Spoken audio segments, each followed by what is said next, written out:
Hello. ഇപ്പം ഞങ്ങൾ ഇന്ന് 2 ദിവസത്തേക്ക് ഞങ്ങൾ വീട്ടിൽ കാണത്തില്ല. നമ്മൾ കോട്ടയത്ത് പോകാൻ പോവുകയാണ്. എൻ്റെ വല്യമ്മയുടെ വീട്ടിൽ. വല്യമ്മയുടെ വീട് കോട്ടയത്താണ്. അപ്പം ഞങ്ങൾ അങ്ങനെ പോവുകയാണ്. 2 ദിവസം കാണത്തില്ല. അപ്പം നമ്മൾ എപ്പോൾ കോട്ടയത്ത് പോയാലും നമ്മൾ കാറിലാണ് കൂടുതൽ പോകുന്നത്. പക്ഷെ ഇന്ന് നമ്മൾ വെറൈറ്റി ആയിട്ട് മാറ്റിപ്പിടിക്കാമെന്ന് വിചാരിച്ചു. ട്രെയിനിലാണ് ഞങ്ങൾ പോകുന്നത്. അപ്പം നമുക്ക് റെയിൽവേ സ്റ്റേഷനിൽ എത്തിയിട്ട് കാണാമേ.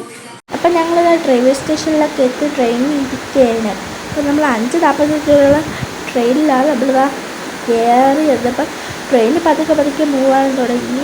ട്രെയിനൊക്കെ പൊയ്ക്കൊണ്ടിരിക്കുന്ന ഇടയിൽ വാപ്പാക്ക് വിശക്കാൻ തുടങ്ങി. അപ്പം നമ്മൾ ട്രെയിനിൽ നിന്നൊന്നും ആഹാരമൊന്നും വാങ്ങിച്ച് കഴിക്കത്തില്ല. അതുകൊണ്ട് വീട്ടിലെ ഫുഡ് പാക്ക് ചെയ്തുകൊണ്ട് ആൾ വന്നത്. അപ്പോൾ വാപ്പ ഉമ്മാക്ക് എനിക്കിട്ടൊക്കെ വാപ്പയെന്ന് വാരി തന്നിട്ടുണ്ട്. അപ്പം ഇതേപോലെ കുറേ റെയിൽവേ സ്റ്റേഷനൊക്കെ കഴിഞ്ഞ് ഒരുപാട് മണിക്കൂർ നമ്മൾ ട്രെയിനിൽ ഇരുന്ന് ഞങ്ങൾ കോട്ടയം റെയിൽവേ സ്റ്റേഷനിൽ എത്തിയിരിക്കുകയാണ്. അപ്പം വണ്ടി പതുക്കെ മൂവാകുന്നുണ്ട്.